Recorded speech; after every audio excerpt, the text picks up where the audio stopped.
All right, and welcome to Fastbreak Breakfast NBA Podcast. My name is Keith, and I'm here once again with my buddy through the miracle of computer phone with Dave DeFore. Dave to 48 minutes.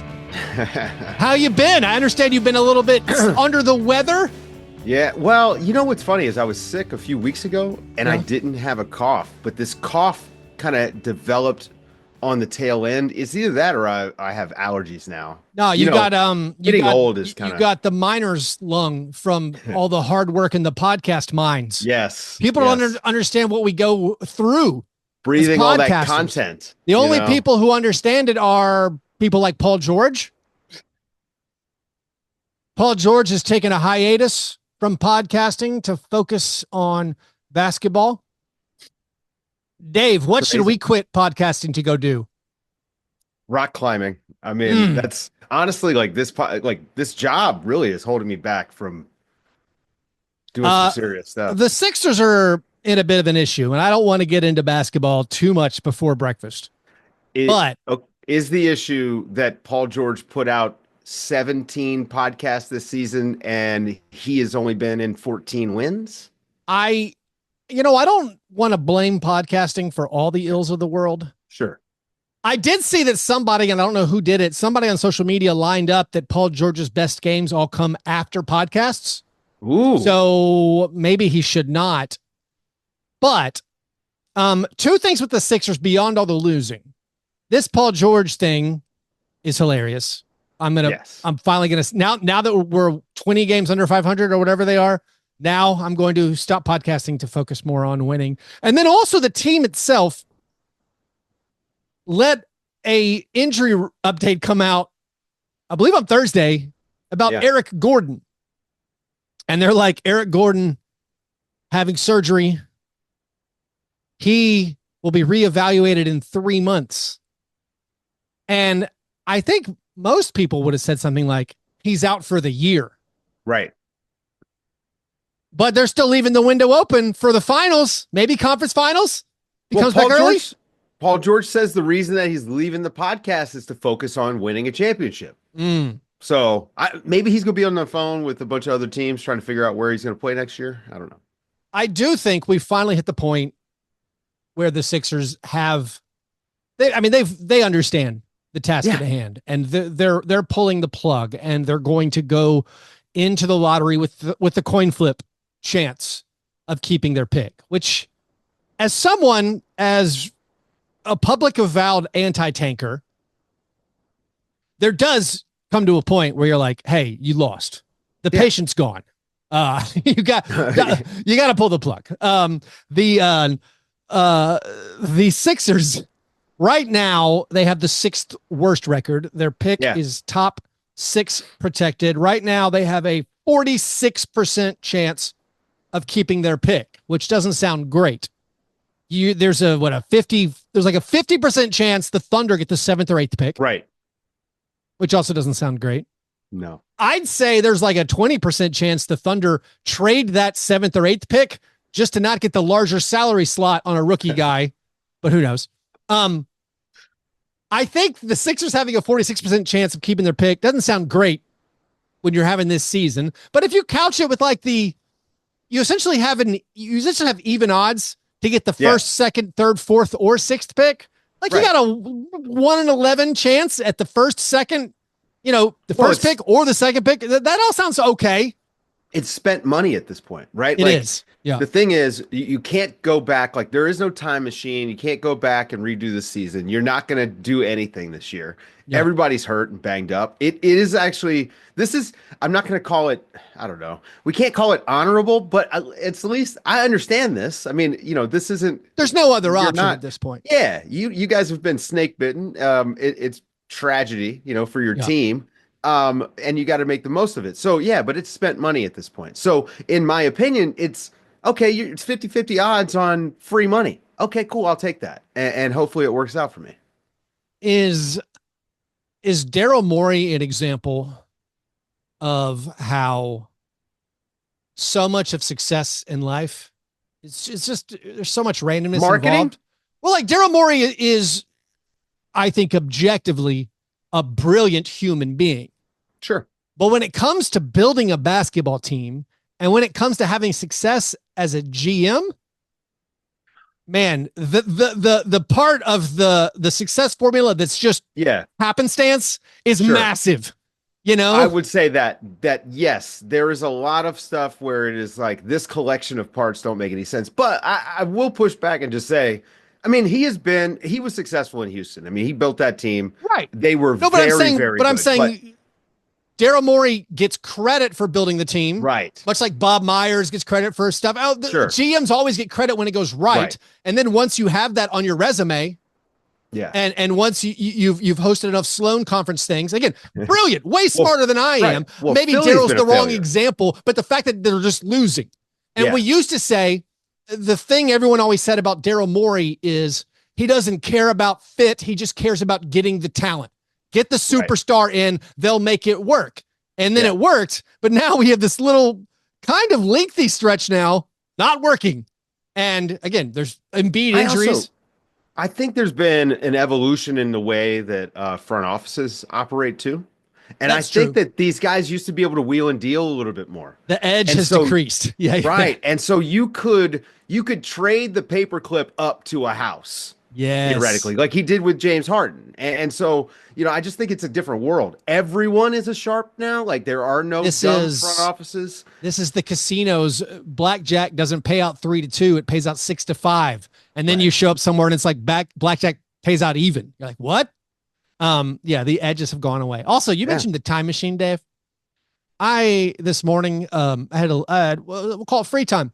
My other day job, don't have anything until 6 p.m. today. So after the kids went to school, I dropped the car off the mechanic. Then I went over to the park, shot some hoops. I was bricking hoops out in the sunshine.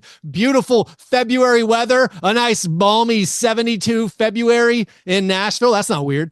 But I was listening to leading thought, cutting edge thinker podcaster Bill Simmons, and he was talking about all these Celtics. And I'll be real, I was skipping through his talk of all the famous Celtics, but I started thinking about the time machine thing, and I was like, at times in my life, and maybe this goes into the old Hoopers always criticizing the current league, Kenyon Martin saying they don't play defense nowadays. I wish we had a time machine just so I could see something like Jonas Valanciunas murdering Kevin McHale. Yeah. Just Kevin McHale being like, this guy has so many moves. He's so strong. Why is he shooting from way out there? I want to see Michael Jordan just get exasperated with Jalen Green lighting him on fire. That's what I want the time machine for. I want Ben Wallace to try to stop a Shaden Sharp dunk. Also, Isaiah Thomas would just be screaming, they're traveling, and he'd be correct. He'd be right. Yeah. He's like, none of these moves are legal. You're right. They were not legal. When you play basketball. I've gotten lightheaded with no breakfast, Dave. What breakfast have you? You've been under the weather. How do you treat yourself? At least you change up the routine, or do you still have to keep doing pumpkin oatmeal? This is the fuel for my car. You know what? Switched it up. Did dates in my oatmeal. Oh, nice. Big, huge date. Little sweet tooth for you. Yeah, it's pretty nice. So a little bit of date oatmeal, and some cold brew. You didn't eat, Keith? That's not like you. What did I have? Breakfast is the most important thing. No, I had black coffee, and then I had nothing else. I just went over, launched. Fasted cardio is what we call that. It's wild. I've been shooting mainly on an 8 to 9 foot hoop. Oh, because I've been coaching like the 7-year-olds basketball team, and that's their school's gym. Their school's gym is like 8.5, and we can't change it. And then they play on an 8 foot. So like I've been lighting it up on an 8 foot. 8 foot goal, unbelievable. You're Jokic. Yeah. So then I'm also the youth, like 8 foot goal youth basketball. Yeah, it's like, hey kids, watch this. But then now I'm shooting on a 10 foot hoop with like the reinforced rims. And I started close, and I'm like, man, everything's short. And then I started making some free throws. So I'm like, all right, I finally made like a bunch of free throws. I'm going to step it back out to the 3-point line for the first time on a 10-foot hoop. Man, it's like forever out there. Like I'm just launching it, just hoping I don't airball. My first year coaching girls, using a women's ball. Yeah. Oh, it wrecked me. I would try to play pickup and no, I just couldn't do it. So I swore off pickup except for with the women's ball. Man, I actually was very good with 40 footers, no problem with a women's ball. And then you go grab the men's ball and it feels 50 pounds. Yeah. Yeah. So that was me missing my shots this morning without breakfast. I did come home and I had some Smart Start, which by the way, this box is Smart Start. Yes, the cereal. Okay. We've had it in our house for, it seems magical almost with the fact that it never goes down. I have one bowl of it like every 2 weeks. I'm like, well, I guess there's Smart Start here. I guess I'll have some of that. It just magically refills from the bottom. Yeah. Maybe someone blessed it. Someone prayed over it and now it's it's a little parish household miracle. The never-ending box of Smart Start. Anyways, Dave, those were our breakfasts. After our breakfast, we moved to our breakfast in bed. Apologies. This is my chance to make right what I got wrong on a previous episode. Frequently the first time we talk about the NBA, although we already had some Sixers talk. Here's the apology, Dave. Not something I got wrong on a previous episode. It's about the calamity of the current negative fantasy league playoffs. So we have the 40-team International Stackhouse of Pancakes League. Dave, I think you're somewhere in like 28th place or something. The playoffs are supposed to start this week, and actually they have, but I haven't gotten them inputted correctly on Fantrax. Fantrax is like the customizable fantasy sports site that's really hard to use. And also, I haven't been able to set up the playoffs for what I wanted. So I contacted Fantrax support, like, hey, help me out. Here's what I want to do. And I sent them the longest, most complicated, like support ticket. I bet that's not true. Well, maybe not compared to what else they deal with. But I'm like, listen, we got a 40-team premium league. I know you're impressed. I could tell they were impressed by that. And then I'm like, here's what I want. Top 8 teams go into the championship bracket. More on that in a second. That's what I wrote in the email. You should just read the email. No, I really should. I think I know it by heart. Okay. But see, also our Patreon supporters, our negative fantasy players, they cried out. They said, listen, only 6 teams make the playoffs. It's a 40-team league. That's not fair, Keith. And I'm like, well, I make the playoffs every year. What's your problem? But I'm like, okay, fine. We have 40 teams. Let's do 8 teams make the playoffs, but I still want to value the regular season. And certainly there's matchup luck involved, and we do the double matchups, but still there's luck involved. So I hear you. Let's go to 8 teams, but I don't feel like the top 2 seeds, at least, they shouldn't be subjected to a quarterfinals. I want them to have a bye into the semis.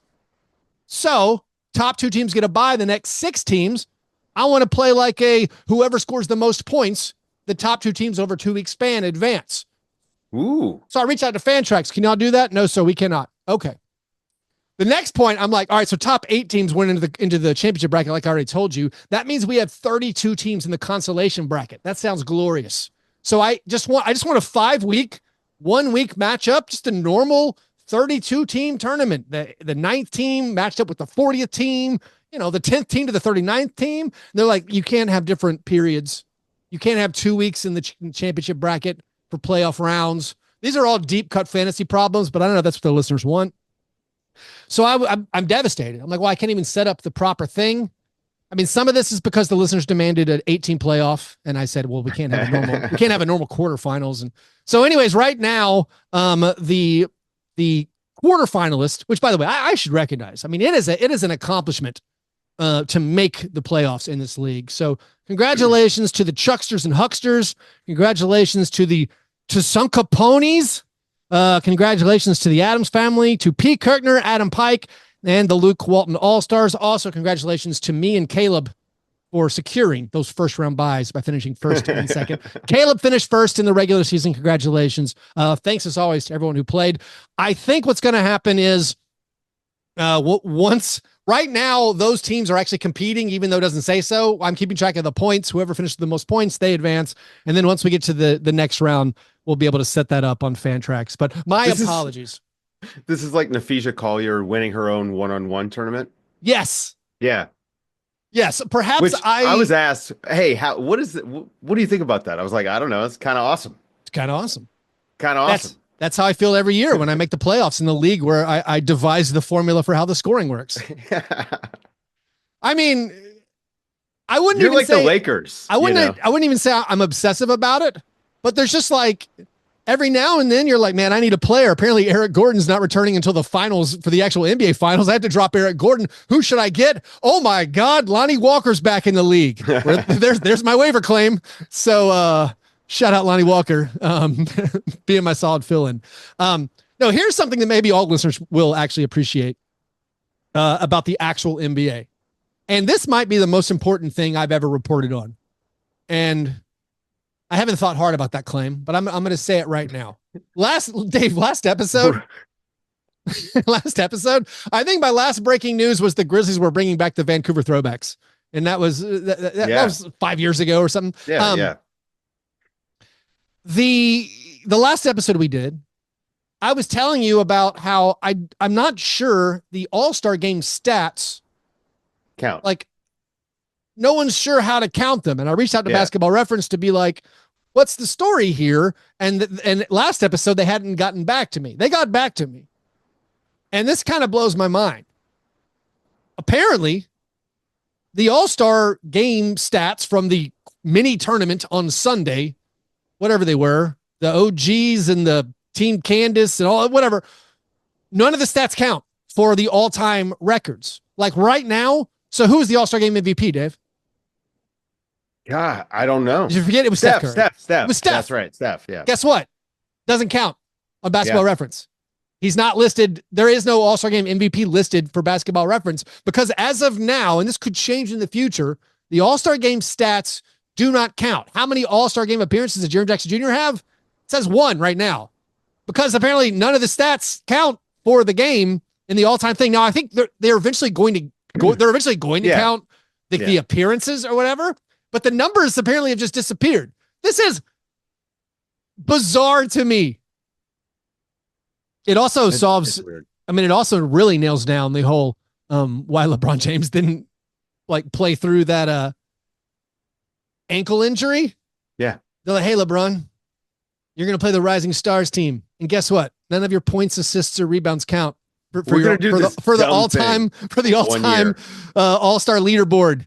Like you're leading everything, but listen, it's not going to help it. It's not going to build your lead over everybody. I mean, maybe they'll come to their senses and at least count some of the stats, but I don't know how you do it because one of the games, some of the all-stars played against non-all-stars. Yeah. Which is probably why they said none of the things are going to count. This also goes back to who thought this was a good idea? Who came up with it? I know it forced the teams to play hard. I know it gave us like a single quarter of competitive basketball, which some would say that's all we got in a full length All-Star game. But I'm blown away. All-Star game stats didn't count at all. Apologies to everyone who watched it. Anyways, those are our breakfast in bed apologies. There are plenty of things to talk about, though. There's a ton of amazing stories going on in the NBA. Let's get to them, Dave, right after this short break. Okay, Dave, speaking of stats not counting, how do we assess Mitch Johnson's coaching record now that Greg Popovich is not returning for this whole year?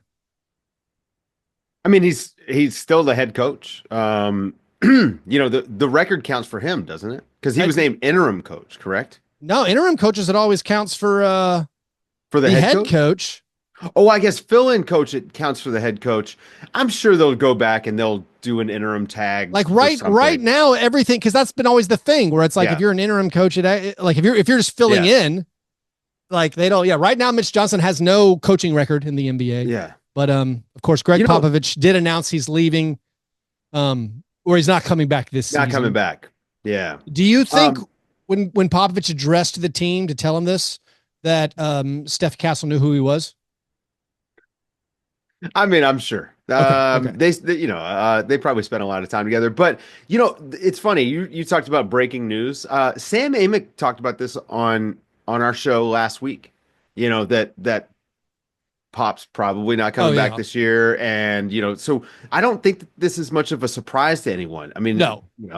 Obviously, we're all hopeful for his health But I think that the idea that Greg Popovich is going to come back, I mean, maybe at all, right? Like, and Sure. when you think about the Spurs and the position that they're in as a franchise, this summer is, I mean, they can choose probably any coach on the planet. And that coach will want to come and work with the Spurs and coach Wemby and Fox and now Castle and Cooper you Flag. know yeah, maybe Cooper Flag Yeah. and obviously like my assumption is Pop would continue to work in some capacity. I mean, I that's Right. a basketball guy, right? Like he's not leaving basketball. And he's definitely not going to leave the Spurs. This is not, Bill Belichick. I don't think we're going to have Coach Pop go coach Kansas or something like that. So, it's sad. Just like hate to see a guy not go out on his own terms. Yeah. But yeah, the Mitch Johnson part, no clue. Yeah. Yeah. Greg Popovich's coaching record this year, 24-33. So again, I don't know how the NBA fixes that Yeah. stuff. So also since the last episode, the even bigger news, like we expected Popovich not coming back this year, but the huge breaking news was Wembanyama, of course, has the deep vein thrombosis, going to miss the rest of this season. The Spurs, I think we thought they weren't making they had a very low shot at making the play in, even with Wembanyama playing. Now, of course, he's going to be out for several months. So, like, I understand the Spurs have a pretty good situation, but it's not like you said they can get any coach they want, which is probably true because you have the brightest, most exciting young star, even if he is dealing with this health issue. I still don't like. I feel like the bloom already came off the rose of the De'Aaron Fox trade slightly. I think when they made that trade, they were like, all right, we're making a play and push this year. Now we have this like supporting cast, this like B guy next to Wemby going forward. And now it's like, it's okay, I guess. I feel like they really, I feel like they really, but I mean, like if I consider the best number twos among playoff teams in the West, Fox is like, okay. He's not like, he's not a differentiator. I feel like they still kind of really need to get lucky, or at least even if they end up with the 9th pick, to get a big contributor, because so many of the other guys, like who else on the Spurs are you like beyond Fox and Wembanyama? Are you like, oh, that guy's good, he needs to stick? Like Devin Vassell's fallen off a cliff. I mean, Keldon Johnson looks like he's doing better without Wemby. I don't know what that's about. Chris Paul's not going to be around. Sohan can't shoot. He's just a weirdo, but he's like a fun weirdo. Basketball weirdo. Basketball weirdo. Yeah. I want to specify. I don't know him personally. On the court, I would call that weirdo. Honestly, he does weird stuff. Honestly, cool. A lot like my pickup game. I'll be real. That really odd look. Everything I do is not odd. A shooter On the very well. I think I'm a better shooter. Let's couch this correctly. Sure. How Sohan is to regular NBA players. I am a better shooter to the general world of just like 40-year-olds playing pickup. But gotcha. Yeah, not a great shooter at all. Okay. Anyways, now the Spurs are a weird team. And now with the Wemby stuff, it's much more, of course, up in the air going forward, I guess. One team that we should have led with this. We have to give them credit is the Detroit Pistons. I mean, you and I have had a blast all year talking about Tobias Harris, making fun of Paul George. Everybody called me crazy, Keith. You said, what did you say? No. You said Tobias was better than Cade Cunningham. I think I have that. I think I have that tape. Tape, Dave. All right. I might have maybe I would have been too far. Maybe you would have been too far. But Cade has shown me a lot this year. I mean, let's not act like Cade. Yeah, Cade was not this guy. He hadn't been this guy. He had shown flashes of being this guy. But man, the Pistons are fun. Their defense, it really is kind of surprising. Like the end of the first quarter against the Celtics the other day, they go on this run. I mean, part of it is Malik Beasley is just on another planet shooting the basketball. But also like they're able to crank things up. And Asar Thompson, man, he and Amen, I refuse now to put a ceiling on what those guys can be, because they show me something weird and new. Like they're weird, but in like they're almost like acrobats. Yeah. I feel like I'm watching Cirque du Soleil when I watch the Thompson twins play basketball in like the most awesome way possible because they just make up new stuff. I mean, Amen Thompson made up a new move the other day. I've never seen it. Yeah, those guys And are special. yeah. So they're so much fun. The Pistons, I feel like, are absolutely they're playing better than the Knicks right now. I think of course it's easy to say on a win streak, but like, Sure. That win over the Pistons was super impressive. And they're really doing something, and I don't know. Of course they had Monty Williams maybe killing the program last year, but like even to have this all be accomplished after the Jaden Ivey injury, it's just really remarkable. A lot of the credit, of course, is going to Cade Cunningham. Cade Cunningham is the betting favorite for most improved player, which I feel like I don't like that. I don't like it because it's like we knew he was good. I like why not Malik Beasley? Right. Malik Beasley has been this unreal signing. Yeah. You just can't get that award for some reason, even though that's what the award should be for. Like a guy like I'm surprised we haven't heard more on is like Austin Reeves for most improved. Right. That guy, even that guy feels different, and he's young, but Austin Reeves he's a little bit further in his career. Are you saying he should be considered or he should not be? I think maybe Austin Reeves destroyed my Grizzlies in the playoffs like 2 years ago. So fair. I'm already like that guy was already there. People were calling Austin Reeves like, I don't know, untradeable 2 years ago. So for me, that's like, if you were already called untradeable by your fan base, with like Cade Cunningham fits into that, and I'm not even making fun of it, but like that's where I'm less of a fan of most improved. Cade Cunningham is arriving on time, right? It's like Ja Morant won most improved, and it was stupid, right? Because it's like he was amazing. He was already amazing. No one's surprised by it. I think Malik Beasley is I like that one. That's a good call. Why not Chris Dunn?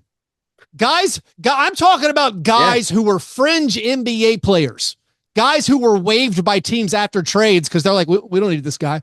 And now they're Jerome. Ty Jerome should win it flat out. Ty Jerome is a guy who, again, Josh Hart, fringe NBA player. Man. All right, Josh Hart is an interesting one. So Josh Hart kind of breaks my rule. Josh Hart is a guy we all knew was great, but he's like borderline all-star-ish, you would think, this year. I think Josh Hart's I like the Josh Hart one more than Cade Cunningham.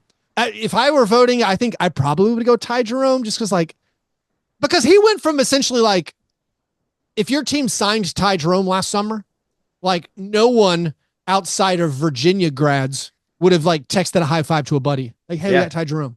But like, he's awesome. He's incredible. His shooting splits are amazing.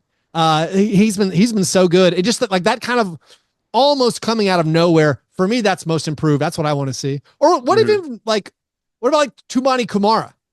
Who like Tumani Kamara was like, if you talk to a hardcore Blazers fan last year, you're like, oh yeah, he's really promising. I like him. He's probably a keeper. And now it's like, no, he's Pippen. He's Scottie Pippen. He's Scottie Pippen. And I watched him. I'm like, wait, he might be Scottie Pippen. Like he's so good. Oh, speaking of, so like the Blazers are good. Like not playoff good, but the Blazers are going to beat every lottery team they play the rest of the year because they're like until they decide they don't want to. Like the Blazers are like really surprisingly solid. Chauncey Billups deserves some credit. So somebody gets credit. He figured it out. He figured out how to coach, man. Like, I mean, I don't know that he was a bad coach necessarily, but he wasn't like a good one. I think he's turned himself into a pretty good coach. The Blazers are solid. I would love to see Tumani Kamara get some of that most improved love if it doesn't go to Ty Jerome. Maybe like a guy like Keon Johnson. Like Keon Johnson, most improved player. Like that's a good again, one. These are I like the genre of player who is a cast off. Yeah. Who like when they get traded, they're not in the headline. They were the filler. And now you're like, well, that guy can actually play. By the way, kudos to me. I think 3 weeks ago, I said the Nets are going to make the play-in unless they do something drastic. They might. I mean, they've been starting Killian Hayes. So I don't know if that's a winning move, but like the Bulls stink. The Sixers are done. The Nets will make the play-in unless, again, they decide they don't want to. And that, Dave, is a hard decision. I'll be real. Like the honorable thing is to win. Like they're winning with their developmental guys. Like that part of it, you got Daron Sharp going nuts in games and stuff. Even like Cam Johnson leaves a game with an injury, and it's like, oh no, they're still hanging with OKC. They're even being super chill with like Cam Johnson's minutes. It's like Cam Johnson plays 27 minutes, and stuff. And it's like, they're still kind of winning. No, I was thinking more about that most improved player because I saw that like Cade Cunningham was a massive betting favorite. Yeah. I'm like, why? He was already amazing. I mean, he's obviously taking a leap as they've won. Right. I mean, maybe I'm looking at it now. Dyson Daniels, that's fair. Dyson Daniels, who has set the record for deflections in a year, deflections in a season. Yeah. Although we only have those stats for like 10 years. They didn't start tracking deflections until I think 2016, maybe. I was looking at my guy Goga's stats, trying to see if I could make a case. I mean, I think he has improved so much. But career highs though in points, rebounds, blocks, obviously minutes. I mean, Goga. I would argue Goga is the category of guy got more minutes. He definitely did. It's just a guy who was good in very limited time. He's now getting more minutes. He's been good. Could Goga not stop Steph Curry last night? Could they not switch Listen, Goga? Man. Steph with 12 threes and 56 points. Stuff, man. That's like, when Goga was getting stuck guarding Luka, and Luka was just hitting a step back, and it's like, what are you gonna do, man? Yeah, there's just not much you can do. Steph was. Amazing. Could Jordan Poole be a most improved candidate? Maybe, well, I know. Maybe. What do they want? 11? What do they want? 11 games? It's weird. No, 10 games. 10 games. Keith, it was one of the questions I actually have for you. Because we're right at like the 3/4 mark of the season. Yeah. Right. There's like 21, 22 games left. Yeah. Are the Wizards even going to win 13 games? Yes. You think? They're just gonna run into it. Dave, I love the post-trade deadline Wizards. I love the Jordan Poole flanked by Chris Middleton, Marcus Smart, Rashawn Holmes, and Koulibaly. They're going to start beating teams up badly. I think they're 1-2. They're 1-2 in the games that those guys have all played. But I think it was a close loss to the Bucks, and they lost to somebody else last game. But like, they haven't been embarrassed. Oh, they lost to the Blazers. Blazers are good. Yeah. I think the Wizards right now, they're in a weird spot. I like it because they've comfortably locked up one of the 4 worst records. So like, I think you've actually, we made fun of the breakdown, the deconstruction phase. They haven't even begun the build-up phase in their tank.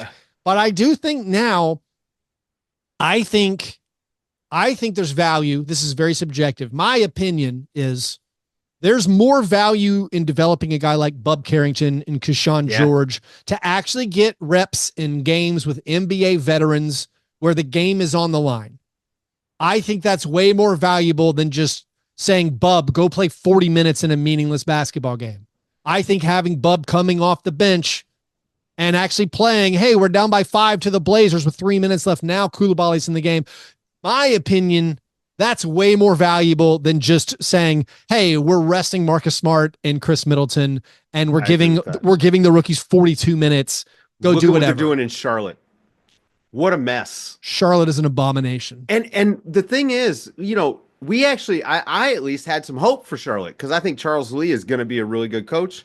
Obviously, new ownership. Started out, the vibes were pretty good with this team, but man, what a disaster that's turned into. They just have quit. Do you remember? A bunch of teams have quit, by the way, Keith. Not just the Hornets, but for a young team to quit is kind of weird. So, I don't know about quit. I mean, them beating the Lakers was their Super Bowl. Yeah. And then they just shut it down after that. It's so funny because, like, I spelled out how, like, Mark Williams is a guy who I've seen him play more games. I think I've seen most of the last 3 Hornets games randomly. And like I said on last episode, like, Mark Williams has played 80 games. I bet I've watched 7 of them. Because why am I watching the Hornets who are 30 games under 500? In one of the random times that Mark Williams has suited up over the past 3 years. But I've been actually watching the Hornets, and I remember weeks ago we were answering a listener question about players we don't enjoy watching, and I'm like, I don't enjoy watching LaMelo Ball. I hate it. Like, I don't get it. And I know, like, right after I said that, he threw like an off the backboard pass to himself. And I'm like, well, that's cool. All right, I agree. That's cool. But the games he's played in the last week, he hasn't played them all. But of course, they set the NBA record for the largest point differential, negative point differential over 3 games. They lost by 50, then they lost by 40. And I'm watching LaMelo launch the most ridiculous 3-pointers, which is what he always does. And then he doesn't run back on D. His guy, Zach LaVine, is like contesting the ridiculous LaMelo 3, and then Zach LaVine's getting a run out layup because LaMelo's not running back. And I'm like, that's basketball cancer, man. Like, there's no structure in that place, man. If a guy can get away with that, with playing like that, there's just no structure. I think LaMelo's the guy. I think LaMelo is going to get traded. I mean, would he get hooked up to some kind of basketball rejuvenation competitiveness machine? I mean, I think if like Jimmy Butler getting traded, I think he would be a guy that coaches and GMs, coaches would hate it, but GMs would say, we can fix him. We can get him to buy in. We can get him to do this. You know what I mean? Now, whether that's true or not, I don't know. The thing is, the guy's, I mean, you can't deny that he's talented. Sure. But you got to be serious also. I mean, I'm not carrying water for the Mavericks here, but like, that's a real thing. Like, if they're concerned about the way a guy carries himself as far as how he treats his body and, you know, all those things, you have to be a professional basketball player. Like, you actually have to be the professional part too. And I think LaMelo is just clearly not doing that. But just no accountability in Charlotte, man. Yeah. What are they, like, think about it. What are you playing for? If you're LaMelo, what are you playing for? Who cares? They don't want us to win. Well, you know, like, so why should I go back on defense? And again, I don't want to defend it because it goes against my own sort of like principles on competitiveness. But I mean, certainly that is, you make a good point where like you can't trick the players into being like, oh, we really wanted you to win this basketball game. Yeah. Like they see what you're doing. Even if they're giving you a Yusuf Nurkic DMP without even announcing it, we have fantasy basketball playoffs people are in. We have a negative fan. People are rostering Yusuf Nurkic. He's important. Yeah. I mean, who's the negative fantasy MVP frontrunner right now? Oh, I wish you would have told. I should have asked you during the fantasy segment. Yeah, I could have looked it up. I mean, Dylan Brooks is usually the top scorer with this combination of inefficient shooting, lack of assists and steals and blocks, and also his high foul numbers. Yeah, I don't actually know. I'll try to. Oh, tell me off right air. Here. No, I can. No, here we go. Okay. Here we go. I'm looking it up right now. All players. Let's see. Most points. Oh wait, I'm in the wrong league. This is good radio. Here we go. It's great. All players searched by points. Oh, this is great, Dave. This actually leads nicely into a listener question. The number one scoring negative fantasy player, Dylan Brooks, is second, using our formula that assigns points based on missed shots, fouls, turnovers, and minutes played. Contavious Caldwell-Pope is number one. Contavious Caldwell-Pope is number one. I would like to say again, kudos to me. I sort of called it. Not that Contavious Caldwell-Pope has been bad, but in the preseason, when you signed Contavious Caldwell-Pope, I got to take the tape on that too. I feel like I said, was he an average 7 points a game? Oh, I said he was Gary Harris. Yeah. Gary Harris, also a really good player who I had to drop from my team. Let's do a top 10. 1, 2, 3, 4, 5, 6, 7, 8, 9, 10. Top 10 highest scoring negative fantasy players in my league. And then we'll answer a listener question. Number 10, Lou Dort. Number 9, this hurts me, Tubani Kamara. Number 8, Bilal Coulibaly. Number 7, Keon Johnson. These are all my most improved players. Number 6, my guy who's on my team, Bub Carrington. That was my first round draft pick. Number 5, Keyshawn George. Number 4, Josh Green of the Hornets. Number 3, Jalen Wilson has been doing work. He didn't even start the year in the rotation, I don't believe, for the Nets. And then top 2, he had that one game. Dylan Brooks and Contavious Caldwell-Pope. Anyways, Dave, let's answer a listener question. This is the croissant. Yes. Questioner. Finish that All right, Dave, Mitchell Buchanan wants to know, how would you split up the blame? What percentage of blame would you assign for the Orlando Magic this year? I assume he means that they're not great. The fall off. Yeah. Yeah. So we're dividing up the percentage of blame between Jamal Mosley, injuries, talent just not good enough, and poor team construction, parentheses, not enough shooting. Okay. So we got Jamal Mosley, injuries, talent just not good enough, poor team construction. I feel like 3 and 4 are very similar, but maybe not. Talent versus team construction. Okay, they can be different. Well, I think talent, maybe we're saying the top end talent isn't good enough to be a rising tide, and then maybe roster construction is that the pieces around that talent don't maximize on it. I kind of get that. All right, so how would you assign the blame? I would say, well, I go injuries first. They have been just it, and the Jalen Suggs injury has been the one that's been the worst for them. But so I'd put that at, man, that's like 50%. Yep. I mean, if these guys are healthy, we've seen it. They're at least better than this. But then I would go. I mean, it gets tricky for me because I think you've got the other three are almost equal. Jamal Mosley doesn't have like the offense there. There's not much of one, but part of that is because you've got the personnel that are going to dribble the leather off the ball, in Paolo and Franz. So like part of it is the personnel itself, but then also Paolo is not like some number one guy who's going to be a rising tide for the rest of them. And Franz is not good enough to be number one guy. And we've seen it. No Suggs. They've not been good. So I would almost split the last, so 50% to injuries, but then 50% to those other things, like just split almost evenly, whatever that is. Here's a weird 18, 19, question that popped in my head. 7. If you were the Spurs, would you be interested in trading De'Aaron Fox for either Franz or Paolo Banchero? I mean, for Franz, I would consider it just because I think that like ball handling point guards, I feel like you can find those a little bit easier these days than that's my thought as well.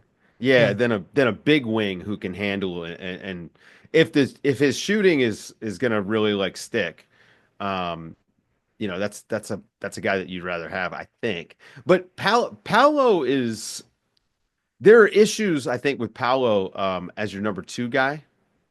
You've got to get him to buy into like a real secondary role. Like I'd love to see like when Suggs comes back, I think those guys, they all play better with Suggs. Yeah. I feel like last year, Paolo Banchero, most Magic fans and general NBA fans, you would think this is one of the handful of guys you would want to start your franchise with. And right. Because he showed all of that. This year hasn't been as good. And this is sort of just the way it goes with the progression of NBA players. Like, oh, wow, this rookie's amazing. Second year gets better as an all-star. You're like, this might be one of the best guys you can build around. We'll call this the Scotty Barnes thing. And then after the third year, the fourth year, you're like, oh, probably a 2, you know, like a number 2 on a really good team. The reason for the Spurs where I thought getting a player like De'Aaron Fox feels easier to me than getting a player like either Franz Wagner or Paolo Banchero. Yeah. I like that pairing with Wemby more. If I'm the Magic, I don't think they would do it, but also like their roster construction is so odd. Yeah. Where it's like, you just need the guard. Anyway, that popped in my head. If you're Orlando though, I think Suggs, Franz, and Goga, if you look at what those 3 do when they're on the court together, that's been the most successful trio for this team this year. And the other pieces, that the way they fit in around it is a little bit funky. But when those 3 have been on the court, those guys have been pretty good. So injuries has been big though, man. For your 2 best guys to get the exact same abdominal injury is just such a freak thing, you know? Going back to Mitchell's question though, if we're splitting up the blame, I feel like we do have to set up what's the rubric, or like, what's the expectation of how good, what are you talking about? Like, are you talking about why aren't they going to win 46 games? Or why aren't they going to be like a 50 win team and be even better? And I didn't expect them to be that good. I thought they were more like a mid-40s win team again because they did not noticeably upgrade their outside scoring, their outside shooting, their guard play. So for me to answer the question, the blame for why the Magic are under 500 as opposed to 5 or 10 games over 500, I'm going to go like just 85% injury. I'm going to go 0% Jamal Mosley. I'm going to go 15% the talent or poor team construction. They did need shooting. They desperately needed shooting. And it does feel getting a better Gary Harris, which is what they did in Kentavious Caldwell Pope. Like, could that have been enough money to pry free a Malik Monk, who was a free agent last year? You know, Malik Beasley, or to go get a Malik Beasley. Yeah, that's a good one. Who knows if Malik Beasley would have done this? Maybe he's benefiting from the gravity of Cade Cunningham a lot. Yeah. But yeah, I think it's all injuries for the Magic. If they had, if Jalen Suggs had been playing, if Franz and Paolo hadn't missed a ton of games, I think they'd be on pace to win 45, 46 games, which is probably maybe 40. And the thing is, low 40s. When you think about it, this recent drop off, it's been just since the Suggs injury. Before that, they were, like the 4 seed. I mean, or the 5 seed. They've been better than this in the season. But I do think that with the injuries they have, like, they just don't have a system. They don't have a system to help cover for when guys are missing. They don't have the pieces that are like, oh, hey, you know what? We don't have Suggs to serve the drink, but we have all this shooting, right? Like they just don't have that. So, I mean, even some of the, I feel like Anthony Black's had a pretty good step forward campaign where it's like, all right, that guy's okay. Yeah. They just don't have. Yeah. He got lit up by Steph. I mean, they're the second ranked defense in the NBA. And they're 28th in offense. They just have no offense. And that's it. It's not, I mean, and it also was very predictable. So that was extremely. That's exactly what we were all anticipating from this year. Anyways, thanks for the question, Mitchell. If you guys out there want your question to be answered on air or as part of the monthly bonus episode, you can sign up over at patreon.com/fastbreakbreakfast. Also, if you sign up, you can join the listener Slack. You can also join the Negative Fantasy League next season. Patreon.com/fastbreakbreakfast.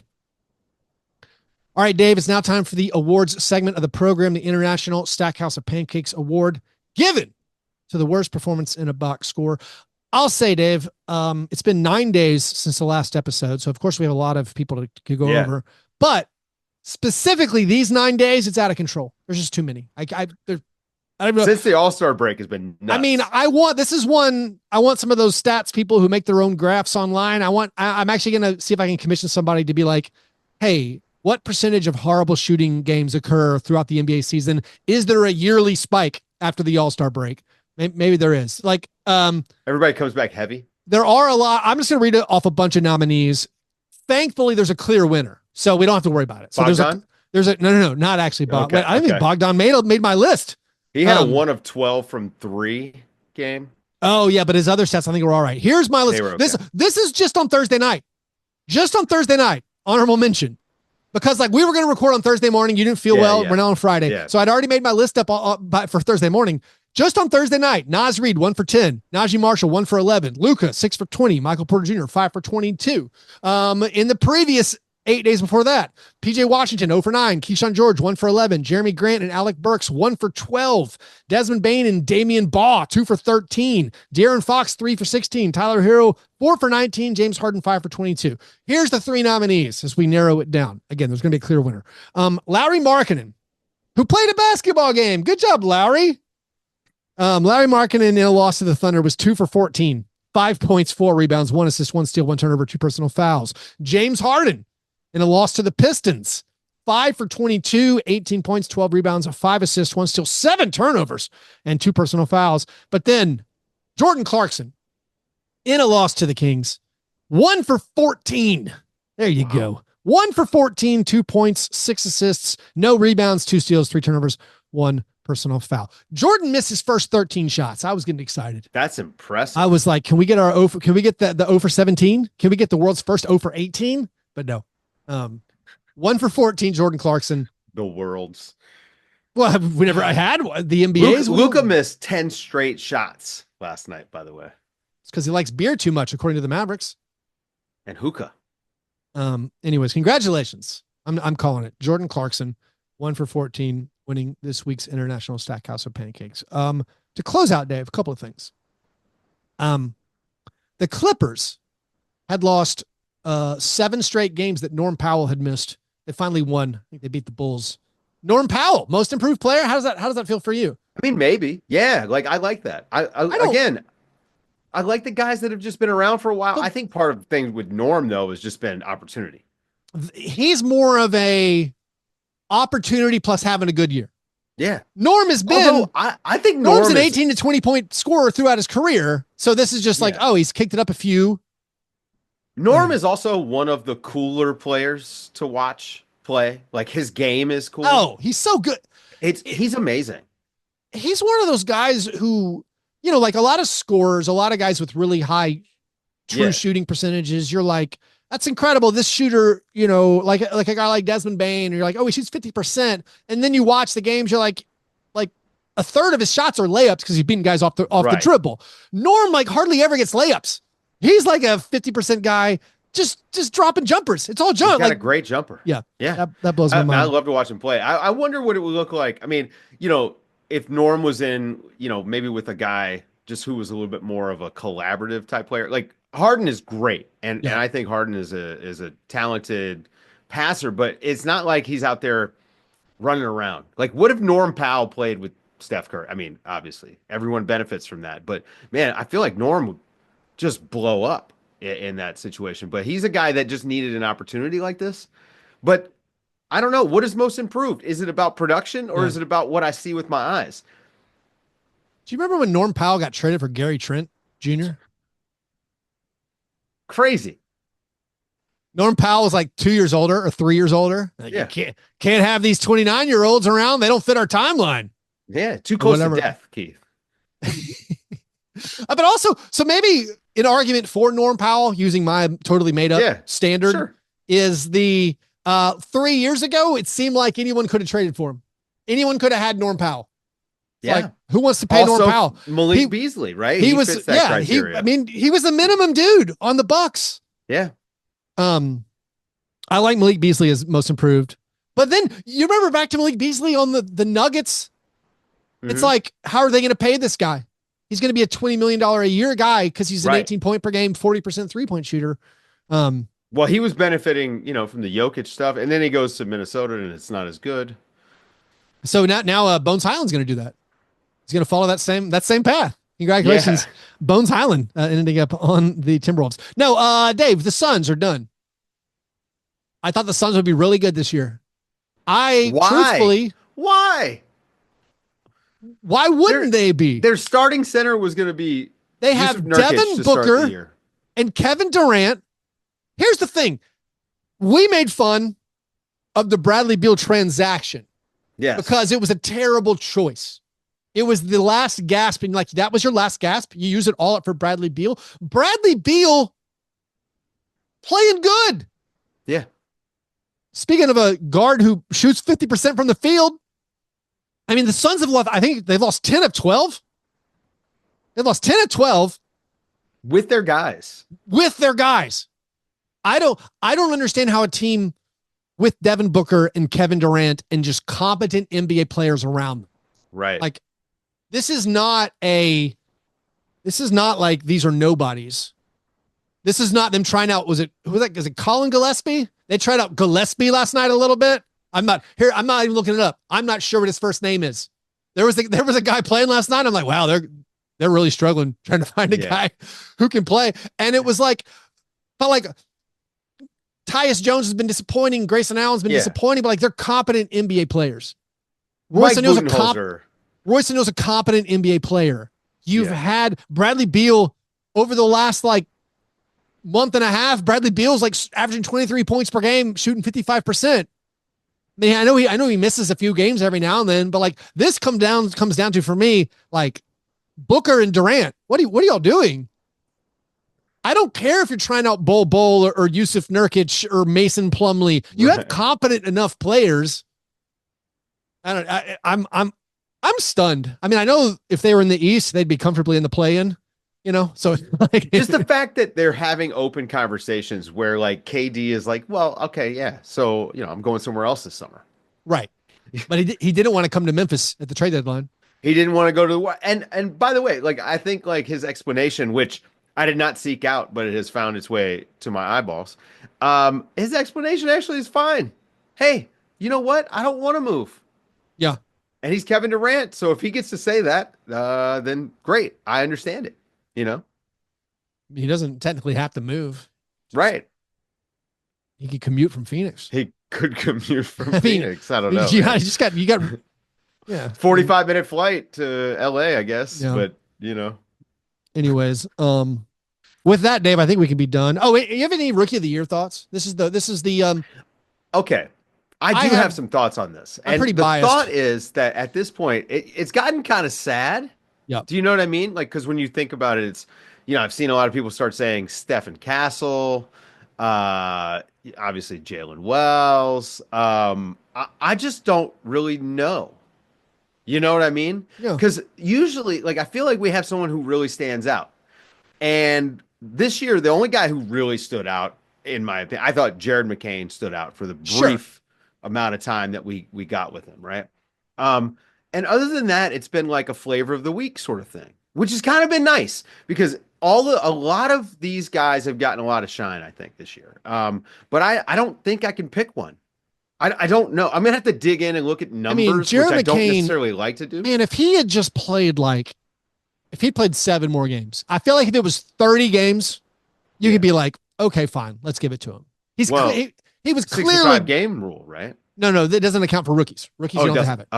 So rookie of the year, we're saved there. And so part of it, it's like Jared McCain was clearly the best guy. Yeah. But then,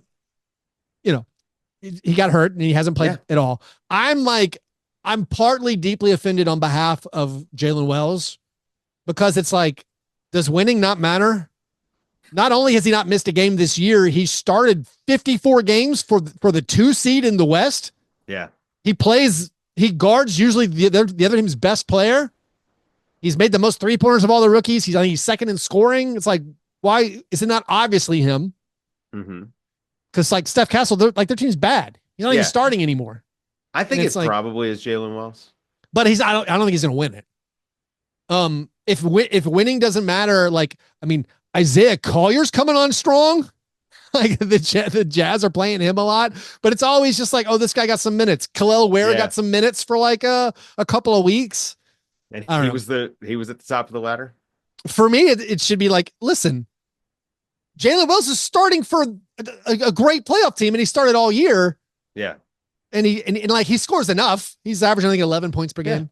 But also, again, it's not clear cut, and it's still like, this is gonna be the weirdest. It is weird. It's weird. Defensive player of the year is going to be weird, in my opinion, at this point.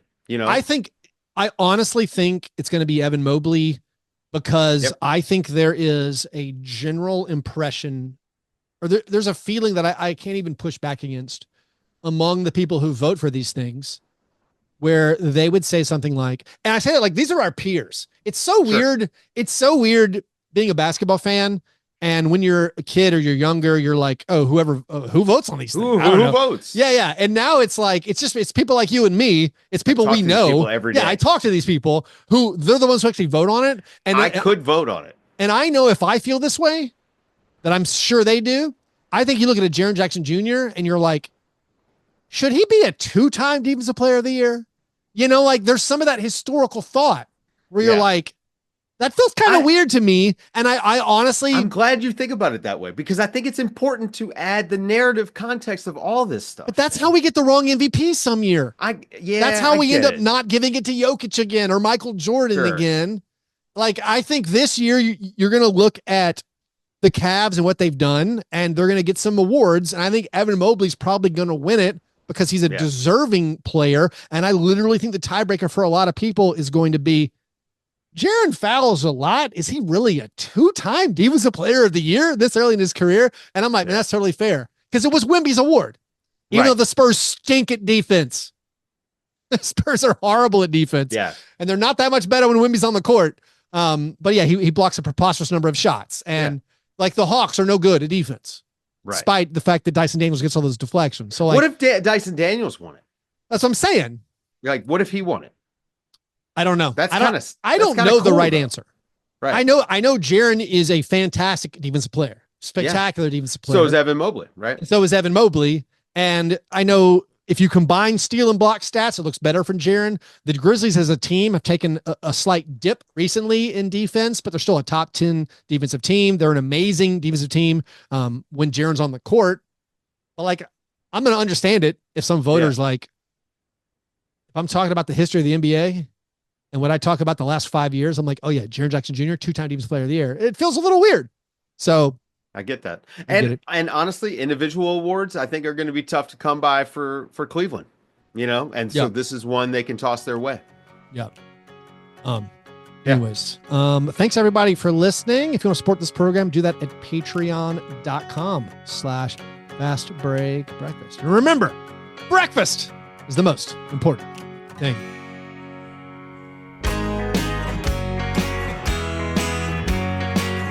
Yeah, never apologize for being G&G. Fast break, man. You understand? I will remember.